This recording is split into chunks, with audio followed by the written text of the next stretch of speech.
Jusqu'à 9h, Good Morning Business. Combien sont-ils ? 30, 32, 35 ? Combien de députés LR vont voter la réforme des retraites tout à l'heure ? Notre invité à 7h19, c'est Véronique Louwagie. Bonjour, députée LR de l'Orne et vice-présidente de la Commission des Finances. C'est ça votre quotidien depuis quelques jours ? Vous comptez ? Non, pas vraiment. Enfin, en tout cas, moi, ça n'est pas, je dirais, ma mission. Nous essayons de convaincre un certain nombre de nos collègues. Nous discutons beaucoup. Nous attendions avec beaucoup d'attention la commission mixte paritaire qui, finalement, arrêtait un certain nombre d'orientations qui avaient pu être proposées à l'Assemblée nationale, ou peut-être pas forcément proposées à l'Assemblée nationale, parce que nous n'avons pas eu l'occasion de débattre, mais imaginées et voulues, et proposées au Sénat. Et hier, nous avons pu faire un état des lieux, finalement, de ce qui avait été retenu dans cette CMP. Alors, avant de revenir sur le nombre de députés qui pourraient voter, s'abstenir, est-ce que vous êtes contente quand même des résultats de la CMP ? Parce que vous qui, normalement, êtes là pour garantir la bonne santé de nos finances publiques, en tout cas c'est le programme de votre parti, on cherchait 13 milliards d'euros pour combler le déficit en 2030. Finalement, avec vos propositions, on va être à moins 400 millions en 2030. Vous avez chargé la barque et vous avez... Cette réforme, elle fait gagner de l'argent, mais pas suffisamment.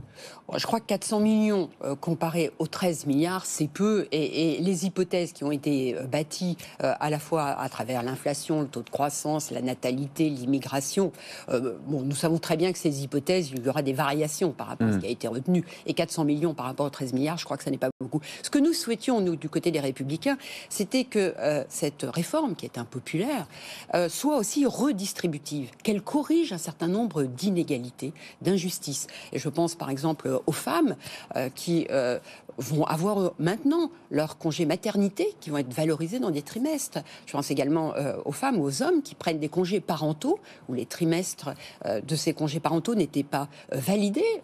Et aujourd'hui, cela le sera. Pour les femmes également, il y aura une surcote de 5% pour les mères de famille qui atteindront 43 ans au moment des 64 ans. Vous voyez, donc cet effet redistributif, il est très important parce que c'est vrai que nous avons des situations très différentes en matière de retraite. Il y a finalement autant de situations que de personnes qui prennent leur retraite. Mais il est important d'avoir des corrections. Je pense par exemple à ces sapeurs-pompiers volontaires qui s'engagent, qui prennent beaucoup de temps pour des interventions dans des situations difficiles où il n'y avait aucune valorisation de leur engagement en matière de retraite. Et aujourd'hui, il y aura 3 trimestres de valorisés pour les 10 premières années d'engagement et ensuite un trimestre pour les 5 années qui suivent. Vous voyez, je crois que ça, c'est très important. Les carrières longues, vous savez que ça a été un sujet très, très important. Nous avions mis un engagement fort et ce pacte que nous voulions avec le gouvernement finalement sur ce sujet. Voilà, donc nous avons obtenu qu'un grand nombre de personnes qui sont dans les dispositifs carrières longues, qui répondent aux conditions des carrières longues, qui auront leurs 43 ans avant l'âge de 64 ans. Voilà, donc pourront partir. Voilà, ce sont des avancées qui corrigent finalement ce que nous pourrions appeler des injustices ou des inégalités. Quelle est la consigne pour cet après-midi pour l'Assemblée nationale ? Est-ce que vous dites ceux qui ne sont pas d'accord, restez chez vous, faites comme si vous aviez piscine, mais ne venez pas voter contre ? Vous vous organisez comment ? Mais écoutez, pour être très clair, nous avons eu une réunion de groupe hier où Olivier Marleix et Éric Ciotti se sont exprimés. Nous avons d'abord rappelé, je dirais, fait un petit état des lieux de ce que la CMP avait validé, obtenu, arrêté. Olivier Marleix et Éric Ciotti ont rappelé leur position, la position du groupe, je dirais les orientations de la droite d'une manière générale par rapport à la question des retraites, et ont appelé finalement celles et ceux qui étaient indécis à plutôt s'abstenir plutôt que de voter contre, parce que j'entends moi un certain nombre de mes collègues qui indiquent que sur la forme le gouvernement n'a pas été bon, et c'est vrai, je partage au niveau du dialogue social, au niveau de la communication, au niveau de la brutalité de cette réforme, parce qu'établir une réforme là au mois de mars avec des effets dès le mois de septembre, c'est vrai que cela pose des problèmes.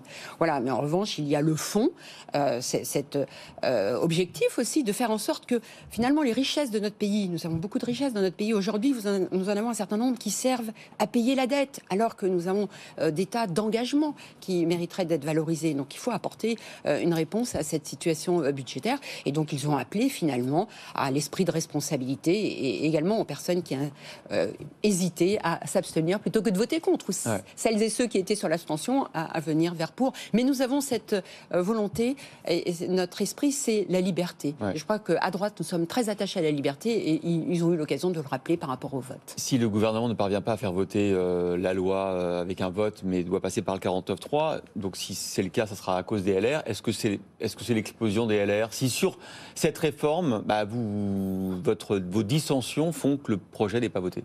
Vous savez, je crois que si le gouvernement a recours au 49.3, ce ne sera pas forcément à cause des LR.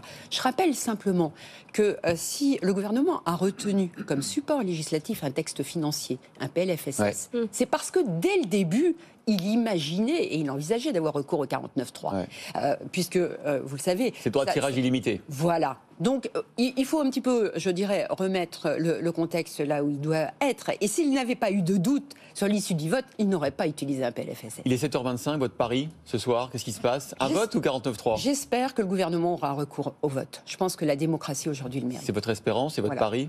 Oui, tout à fait. Et votre pari, c'est quoi? J'espère que la réforme passera. On en a l'espérance. Hein. Comme quoi, c'est pas très très clair. Véronique Louwagie, merci. Députée LR de l'Orne et vice-présidente de la Commission des Finances.